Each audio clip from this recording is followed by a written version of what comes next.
Well, it is the 10th day of June, and we are grateful to God that we are alive. Thank you so much for joining. This is the day. My name is Sarah Otieno. And I'm Frederick Njiri. I'll wait until you tell me. Okay, so what are we looking at today? Okay, we got a couple of stories. One of them, the churches are now divided of whether the government should open the church doors or not, and we'll be looking at that. And then the beautiful news today is that we've recorded the highest number of recoveries in as far as COVID is concerned. And then always these days I look out for any good stories about the police, and I'll let you in on one of those. And then anxiety. Yeah. Today we speak to an expert who's going to tell us how to deal with anxiety, because that's one of the things that is affecting so many people during this period. Well, that and much more coming up in this hour of the show. And the WhatsApp number to use and join the discussion is 0786316316, SMS line 20316, on Facebook and Twitter at Family Radio 316. Okay, I love issues to do with church. And now the National Council of Churches has called on the government to be cautious in the reopening of places of worship and schools.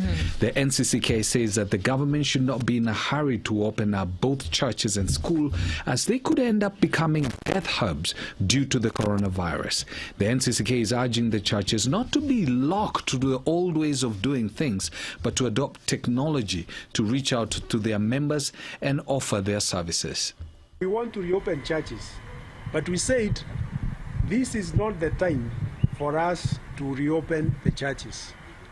There is no country that has reopened their churches when their cases are going up. Ya kwamba shule zisifunguliwe hadi wakati tutajua kwamba hakuna danger ama hakuna hatari ya watoto wetu kuambukizwa na virusi vya corona. Hiyo referendum ikuwe ni ya kuleta uwiano kati ya Wakenya, sio ya kuwatenganisha. Ya pili ni kuwa kwamba ile serikali itaundwa katika hiyo katiba ikuwe ni ya kuleta watu pamoja na sio ya kuwacha wengine nyuma. Well, this as church leaders from Migori County called on the government to hasten the process of opening up the church doors.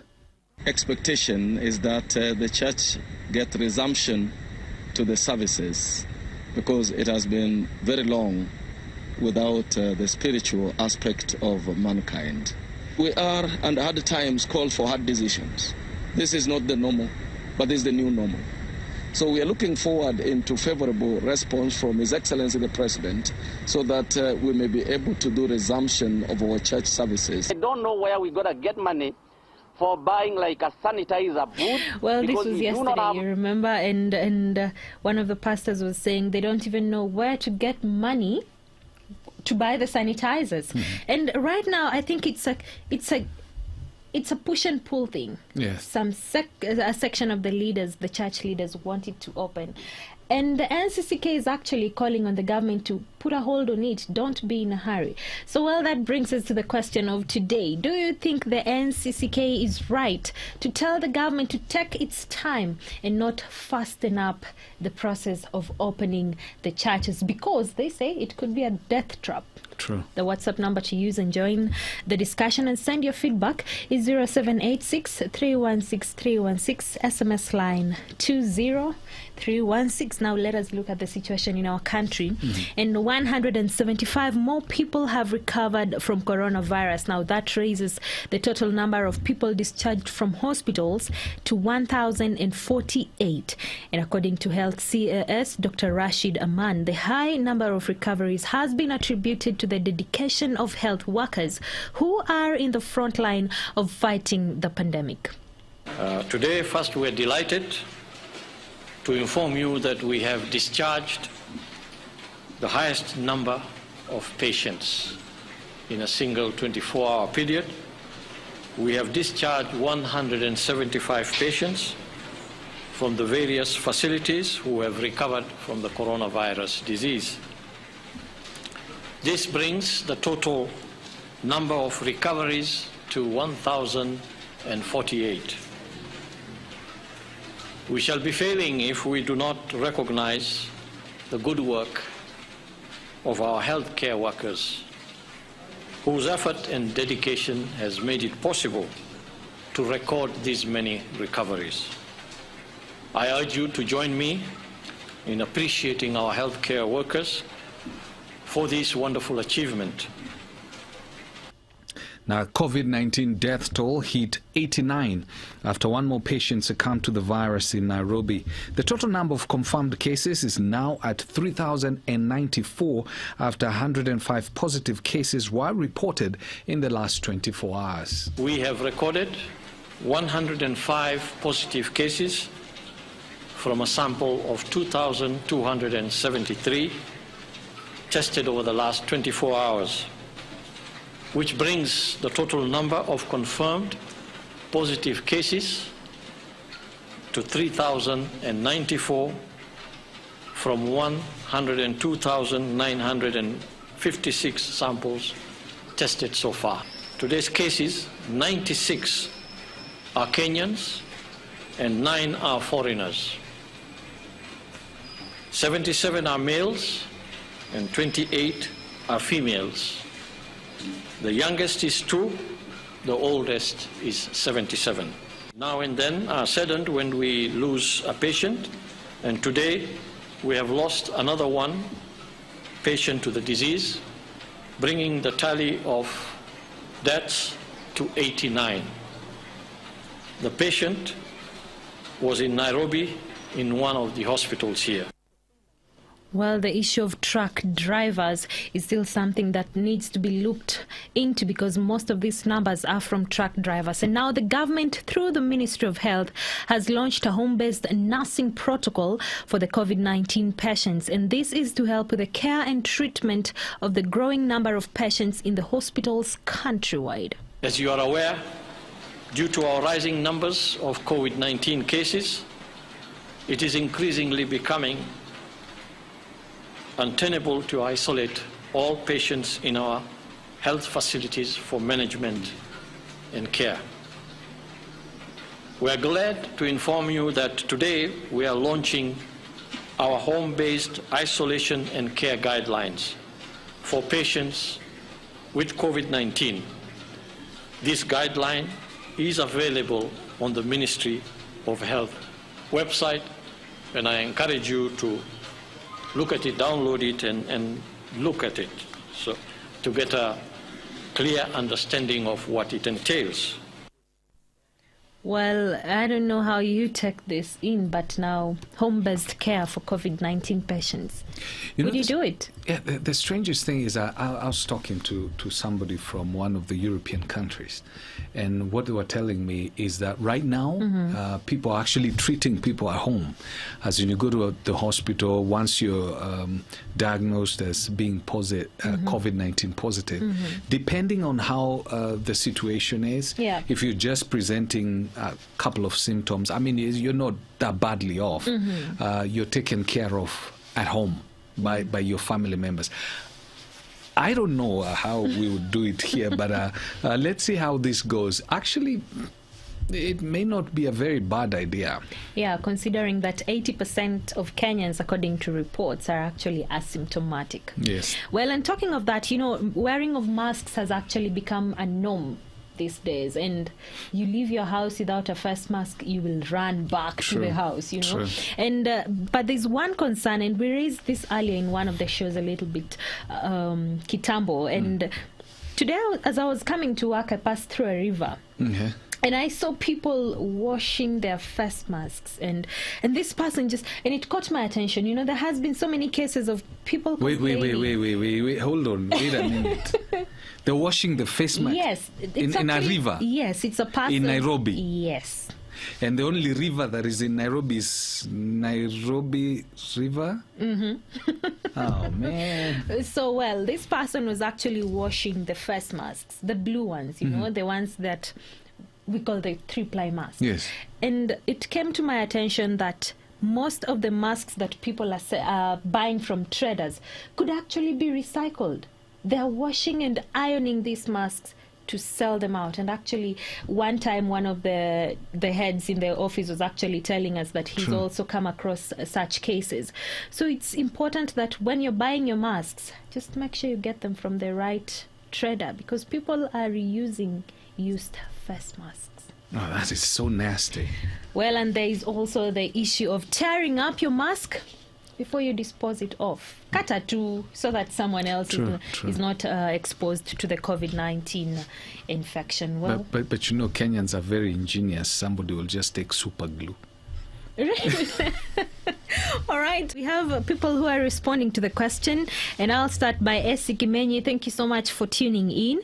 You're saying, now on churches, I believe the opening isn't going to be done by just swinging doors open. There is a committee looking into the issue. By all means, let them allow experts to do their thing and advise accordingly. Thank you so much, Esi. Your name is Remy Kipchirchir, and you're saying, tune in and listening to the conversation this evening on This Is the Day. I want to say that we should thank God for the positive recoveries of 1,048. Remember, today we've hit the 1,000 mark of recovery cases. And he also says, I am blessed by the song, Then Sings My Soul by Hillsong. Thank you so much for tuning in today. We also have Vincent Mulinge, and he's saying it is very clear that some church leaders are pushing the government to open up churches because they need the offering. He goes ahead to say churches should remain closed until it's safe, and those who feel that they need some spiritual nourishment, they can always tune in every morning to Jam 316 devotional and they shall be blessed. Oh yes, that is Vincent Mulinga. Jam 316 asubuhi, spiritual nourishment, you know, in the devotion hour, and also some prayer requests up with Pastor Benjamin Waka. Tune in every weekday in the morning. True. And as COVID-19 plays a number of the world economies, there are a couple of politicians who are now being accused of playing a number on different political parties. Yeah. And this has seen leaders from the Luhya nation calling for the unity in the region, saying there's a plot to divide them so that their numbers fail to count in the next election. Kama watu wa Western, shida yetu tumekuwa na vyama ambayo imeweza kutugawanyisha, na tunaomba kama viongozi ya kwamba mara hii tuwe na chama kimoja. Ikiwezekana viongozi wetu wakubwa watengeneze chama kimoja ambaye itatuwezesha sisi kama watu wa Western ama watu wa Luhya tuweze kwenda mbele na kutafuta ile inaitwa bargaining power. Sijui wazee wa Teso, sijui wazee wa Tachoni, jameni, wacha wafanye yale ambayo our founding fathers walikuwa wanafanya. Hii mambo ya leo unaamuka unaendorse huyu, kesho wengine unaendorse ule mwingine, kesho ile nyingine unaendorse mwingine ule, na wale ambao waliendorse before hawajakufa wangali. Sisi jamii ya Waluhya tutaongea lugha moja. Mkidhani ya kwamba sisi tuko na idadi ya watu wengi lakini huwa tuongei lugha moja, raundi hii mtajua ya kwamba jamii ya Kiluhya iko pamoja.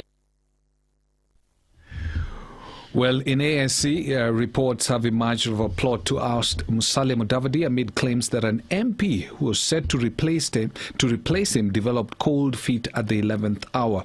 Snippets of how the scheme allegedly came a cropper emerged just moments after some ANC lawmaker raised the alarm of an alleged plot to overthrow their leader. I want to tell you, respect Musalia Mudavadi is not your equal. And us as Luhya nation, we are not going to bargain maneno yetu ya maendeleo on a gunpoint. We are not going to bargain maneno yetu ya maendeleo kwa kuwekewa pesa kwa meza. Na hatuendi kubagain maneno ya Waluhya kwa kuwekewa bunduki chini ya meza. I'm telling you, Sotsi, come sweetie come. Tunakungoja. Mimi nataka kukumbusha the big Luhya nation.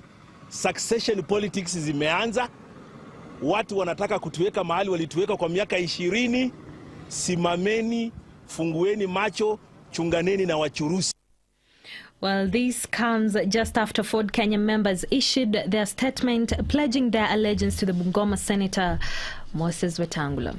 We urge Moses Wetangula to take tutorials from Muskari Kombo and other statesmen and women who have left positions of power in the interest of peace and growth of the party. Senator Wetangula reigns at the helm of the party, has demonstrated poverty of leadership. His ascendancy to the position of the party leader remains the worst strategy experienced by our party since its inception. Mimi binafsi sijapendezwa, lakini kama mwananchi ambaye napenda haki, mimi pato niko katika upande wa Mheshimiwa Wetangula.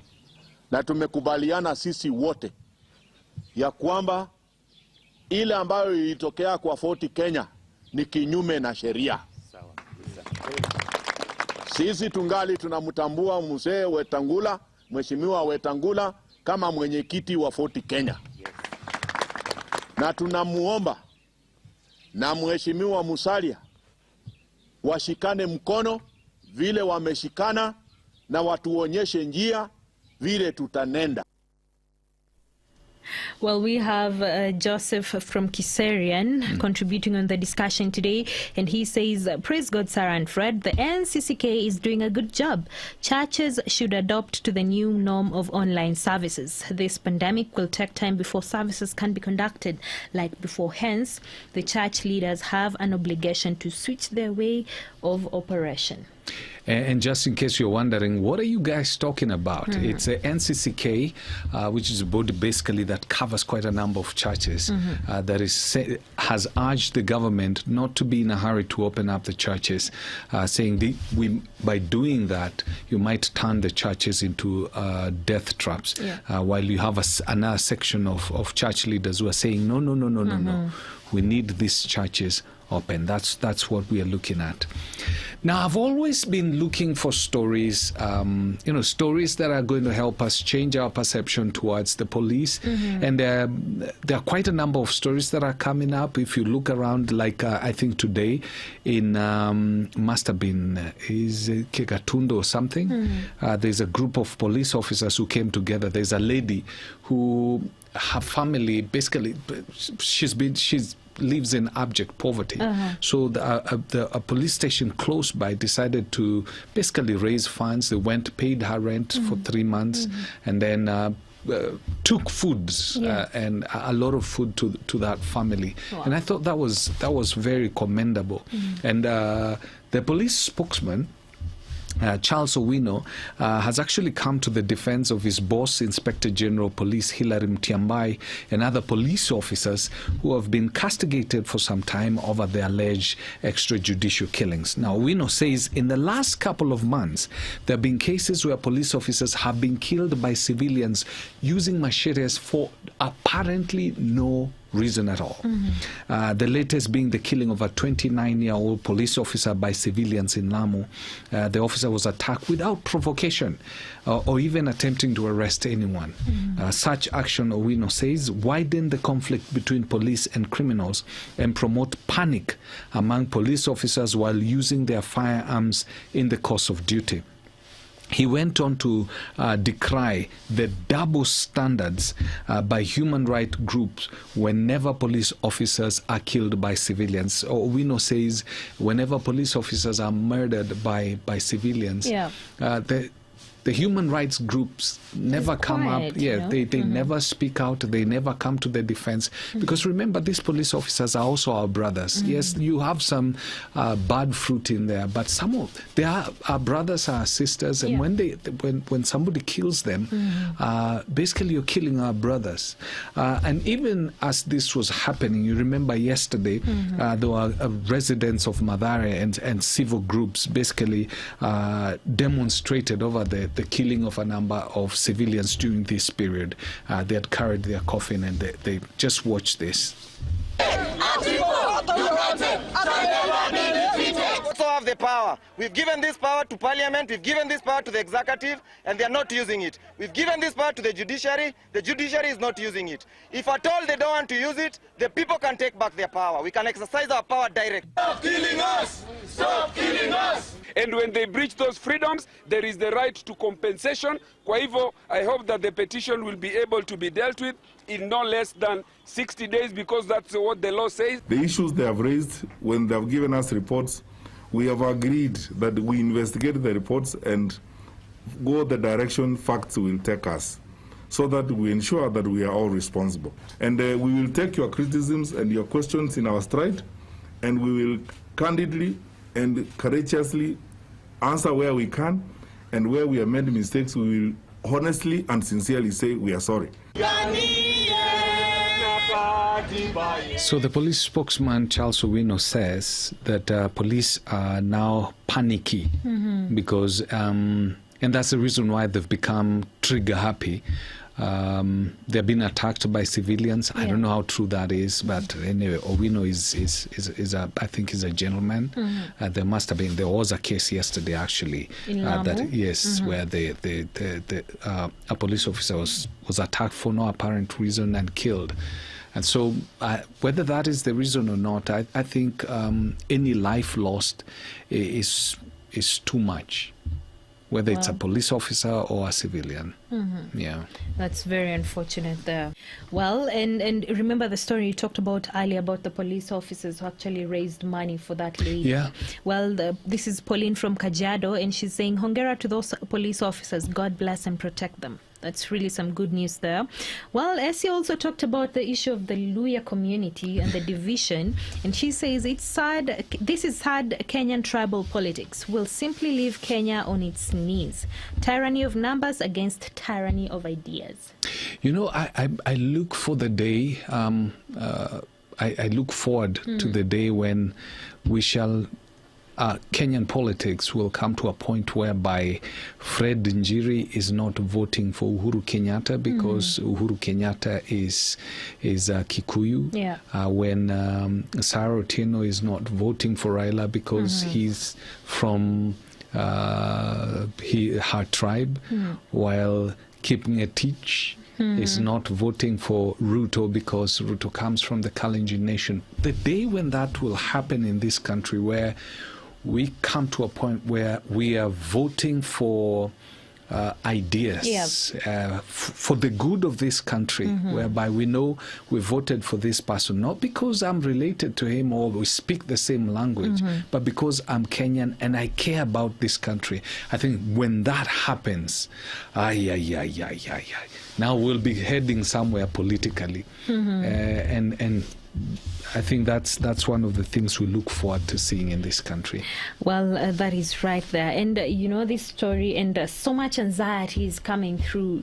Different people are suffering anxiety because of this time of the pandemic. Yeah. Jobs have been lost. True. We have people who are actually afraid to even get the virus. What about those that their loved ones have also contracted this virus and they're not yet healed? There's so much anxiety that has come with the COVID-19 pandemic. And during this time, we just wanted to understand how can we deal with anxiety. And I had the opportunity to speak to one, Faith Masambia, who's a psychologist and also a lecturer in one of the local universities here. And she actually had this to say.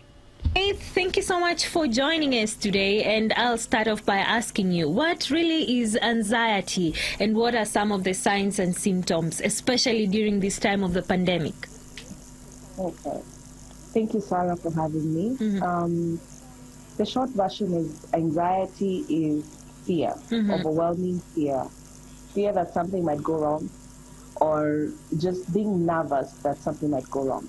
Most people experience anxiety by having a rapid heart rate, rapid breathing, what you call hyperventilation, sometimes heart palpitation, increased sweating, heavy sweating, sometimes trembling, or feeling like there's something wrong in your stomach, like there's a lot of gas, like you're constipated, a lot of digestive or gastrointestinal problems sometimes. Some people will even report feeling sick or feeling lethargy, feeling so exhausted all of a sudden, problems focusing or thinking clearly. All right. So I think, yes. And now with the pandemic, you know, and it causes so much anxiety to people. What really could be the cause of that? Definitely. I mean, not knowing what is going to happen, not knowing when this is going to end, not knowing where you might be exposed to the disease, you know, just not knowing when things will get back to normal. People have lost their jobs. People have lost their cash flows, their sources of income. So being stuck in this place where we just don't know will definitely cause a lot of anxiety for many people. All right. And is it right to say that this kind of anxiety can actually lead to more mental health issues? Like, let's say bipolar, because it's related to anxiety. So I think it depends on whether you have pre-existing mental health issues. We'll find that most of the time people who struggle with anxiety will have a pre-existing mental health issue. Yeah. For example, they'll have a history of depression and then or bipolar. And so anxiety, just because of the pandemic and where we are right now, may cause added issues on top of what they're already struggling with, especially if they have chronic mental health issues. So yes, definitely. All right. And now, how can someone deal with anxiety, especially during this time? Is there a treatable way, or even at home? How can I deal with anxiety? So first of all, you need to ask yourself: are you getting to a place where the anxiety is getting in the way of your daily activities? And if yes, then this will be a good time to see a doctor, a good time to see psychologist maybe, so they can do an assessment, see whether we can help you deal with the anxiety by teaching you psychosocial skills to help you manage the anxiety, which will range from things such as meditation, guided breathing exercises, learning to manage what you eat, trying to exercise a little bit more so that you're channeling that energy somewhere else. Yeah. In a greater extent, we can also give you medication. There's medication out there that has been proven to be effective in managing anxiety and symptoms of anxiety. So that, yes, there's definitely a lot of help out there. If somebody is going through this, they shouldn't feel like they have to go through it alone. You can always get the help in dealing with it. All right. And lastly, someone would say, maybe I do not want to visit a psychologist or maybe a counselor to help me with this. So is there any kind of way that, let's call it home remedies for anxiety? Yes. YouTube will have a lot of, if you go on YouTube, you'll find a lot of guided meditation exercises, deep breathing exercises, a lot of an added layer of it will just be managing the thoughts that are associated with what is causing anxiety. So if you're worried, for example, about the pandemic and what is going to happen, I mean, just allow yourself to explore what are the things that you're worried about. Yeah. How much control can you try to regain in a situation that feels so out of control? Yeah. So just having that internal dialogue with yourself to see what is it that I can do right now and what can't I do. And for the things that I can't do, I surrender. All right. But I would really recommend, I know a lot of people have a lot of stigma and a lot of views about coming to see a psychologist or a psychiatrist, but we are trained to handle this kind of thing. So we would be the right people to come and see. Yeah. Yeah. All right. Well, thank you so much, Faith, for joining the discussion today and actually telling us how we can go about anxiety, especially during this time of the pandemic. Thank you so much for having me, Sarah. Well, thank you and have a beautiful evening. Okay, you too.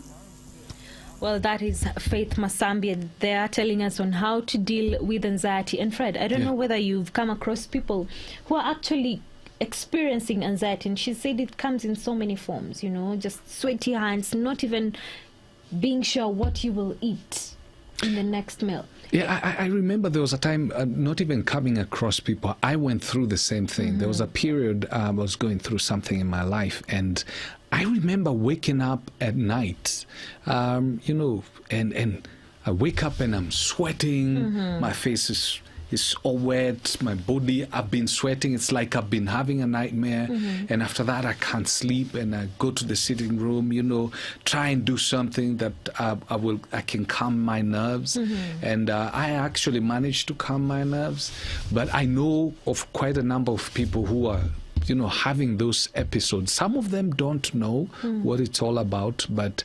I've come across in the sense that I've come across me. Well, I would also like to know if you have had any anxiety attacks, and allow me to call that, how do you deal with it at home? During this pandemic, it's quite tough for some people. So how do you deal with anxiety whenever you have this kind of attacks? Well, some people in Juja are actually forced to go beyond the limits, and I would call it beyond the limits because now they're forced to sell their household items. You have this pair of shoe that you're not using, sokoni. The way they call it mali-mali, like you open and you use your household to open an open market, you know, and these are just some of the effects of COVID-19 because people are not even certain about tomorrow. These are some of the, what do we call them? The circumstances that come with anxiety of not knowing what next. True. So you can also tell us how you deal with that. Now, you talked about the interview you just had about anxiety, and you asked, you know, how people deal with anxiety when anxiety attacks. And you have Joseph from Kiserian who says, as a triathlete, anxiety kicks in before races. One way I've always seen it work for me is having a cookie jar. In that cookie jar, in your mind, are challenges you overcame, times you conquered. You reflect on those times and have hope. Lastly, and more importantly, is that our Heavenly Father knows our tomorrow. Why should you worry so deeply about it? Share it with Him, and He will take care of it. Wow. Then we have... there's another that says, this is your friend, the one who said I don't know her name. Essie Kimenyi. Yes, Essie Kimenyi. Essie says, anxiety, it hurts to be anxious. It's always about tomorrow. Here's what I do.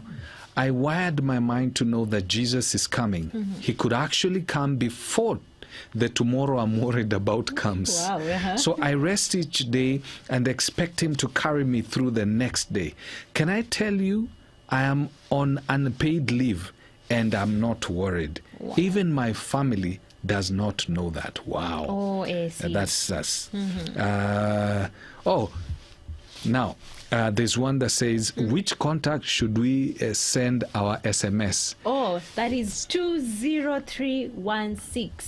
SMS line. Yes. 20316 on WhatsApp 0786 316 316. And then there's Remy who says one of the ways, number of ways to deal with anxiety. These are as follows. One, be vulnerable to someone, and in that, a person whom you can get to share and open up in life. It can be your close family brother or sister. Also get a friend whom you can share with what you're going through. Two, trust that in God, whatever you are going through is not different from what others are going through. Lay down everything to Him and He will give you a way out. Ask for help because we are not self-sufficient. And break the pride and that you have. I know that when we learn to do that, we will be able to get the answers that we need from our pastor. I know these are the ways that I have come to learn. And also, I have come to be at peace and at rest with God. And then, amen, amen, I really desire, I have a gift of healing and it works. Oh, okay. That's nice. Well, thank you so much for your responses. 0786 316 316. That is on WhatsApp, SMS line 20316. Well, there is the story of Floyd that has been making headline for quite some time now, but he was buried in Houston. And this is 2 weeks after his death while being held by the police in Minneapolis streets. And it has caused a lot of riot. But George Floyd's brother and Reverend Al Sharpton spoke during his funeral and honoring his memory and calling for justice for his death. His funeral actually was attended by close family members and friends, but was celebrated countrywide and even worldwide. Listen in. God took the rejected stone and made him the cornerstone of a movement that's going to change the whole wide world. I'm going to miss my brother a whole lot, and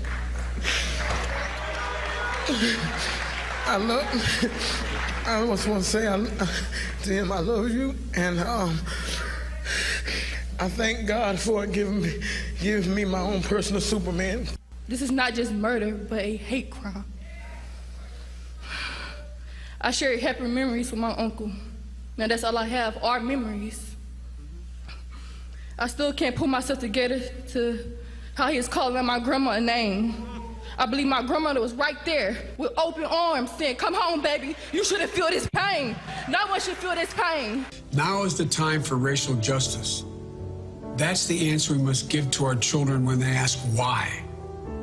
Because when there is justice for George Floyd, we will truly be on our way to racial justice in America.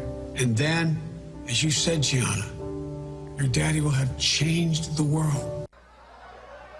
If 4 black cops had done to 1 white what was done to George, they wouldn't have to teach no new lessons. They wouldn't have to get corporations to get money. They would send them to jail. Until we know the price for black life is the same as the price for white life, we're going to keep coming back to these situations over and over again. That's Al Sharpton, Joe Biden, just giving their speech there, you know. I was listening in to one of South Africa's, politician. I'm talking about Julius Malema. Julius Malema is such an interesting character. One of the things there are aspects of him that I don't like because he incites people and that kind of stuff. But there are things that I like about him. Yeah. He speaks his mind. And during one of those Black Lives Matters demonstrations, people had come wearing all that stuff, including himself. Then he decided he was going to give them a lesson. You remember the other day they were killing Zimbabweans, Nigerians, and the rest. He decided to tear into his own people, and this is what he told them. When you kill Zimbabweans, Mozambicans, Nigerians, Somalians here in South Africa and calling them Makwere and calling them all sorts of names, today you hold a placard and say Black Lives Matters. When you support the killing of your own fellow black brothers and sisters here in South Africa, is that you don't respect yourself. Because if you loved this face, this black face, when you are about to burn a Zimbabwean and seeing the tears of a black African fellow crying for his or her life, you will see yourself and stop it immediately. It is not a problem of Zimbabwe. It is not a problem of Nigeria. It is a problem of self-hate. We must begin to love ourselves. Then we'll never have a problem. That's Julius Malema. I mean, when he speaks, he just lets it out the way it sounds. You take it, you love him, hate him. That's him. That's your problem. Yes. And I like him for some reason. He actually spoke some sense there, and he was saying, you are killing your own brother. You're killing your fellow black person. What's your problem? Here with Black Lives Matter. Then you come here with Black Lives Matter. And I feel like it's not only in South Africa. It's actually across the black nations. True. Well, and talking of South Africa, actually, they've reopened their schools, and now some pupils in certain grades of this is after 2.5 months of online classes and homeschooling to contain the spread of coronavirus. Now about 95% of the schools have reopened, and now the government had originally intended to open their schools on the 1st of June, but they had to postpone it until the 8th of June after finding out that most schools require more time to better their facility and train their staff. What we need to do is to make up mechanism of sustainability so that this that you see here must not be for today. It is a continuous, it must be a way of life. It's a new normal. They'll have to get used. Every day, these soap stations must be there. The kids must know that, from time to time, I wash my hands, Well, remember the president said that in Kenya, it's up to September. True. But let's wait for the academic calendar that is supposed to be released in the mid of August. But for now, schools are still remaining closed. And all this is to curb the spread of the coronavirus. Well, Martin Dungu, thank you so much for tuning in today. I really appreciate your time. There is this lady. and her net worth is about $100 million this year. She's a musician, and she has about 4 kids, I think. Mm-hmm. Her name is Becca Shy. The song is Put On Your Love Glasses. Yeah, That like is the song we are leaving you with. So listen to this song carefully. And thank you so much for tuning in to This Is The Day. My name is Zara Otieno. And I'm Frederick Njiri. Good night. For this and more of our shows, log on to www.familymediaonline.com to enjoy a wide variety of programs, from current affairs to testimonials and features, pastoral and inspirational shows, kids entertainment, and so much more. Also stream live on www.familymedia.tv.